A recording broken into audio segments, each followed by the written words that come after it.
రాజీవ్ గాంధీ హత్య కేసులో అకాల విడుదలకు అనుమతి పొందిన 7 జీవిత ఖైదీలలో ఒకరైన సంతాన్ 55 నేడు బుధవారం చెన్నైలోని రాజీవ్ గాంధీ ప్రభుత్వ జనరల్ ఆసుపత్రిలో కన్నుమూశాడు. సంతాన్ అలియాస్ సుతేంద్రరాజా ఆరోగ్య పరిస్థితి విషమించడంతో జనవరిలో ఆసుపత్రిలో చేరాడు. క్రిప్టోజెనిక్ సిర్రోసిస్తో బాధపడుతున్న సంతాన్ రాజీవ్ గాంధీ ప్రభుత్వ జనరల్ ఆసుపత్రిలోని హెపటాలజీ, లివర్, ఐసీయూ విభాగంలో చికిత్స పొందుతున్నాడు.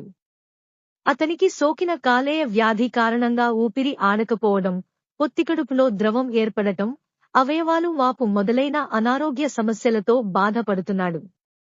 సంతాన్ ఆరోగ్య పరిస్థితి క్షీణించిందని హాస్పిటల్ డీన్ డాక్టర్ తెరానీరాజన్ ఇటీవల మీడియాకు తెలిపారు. నవంబరు 11న సుప్రీంకోర్టు ఆదేశాల మేరకు సంతాన్కి విధించిన మరణశిక్ష యావజ్జీవ కారాగార శిక్షగా మారింది.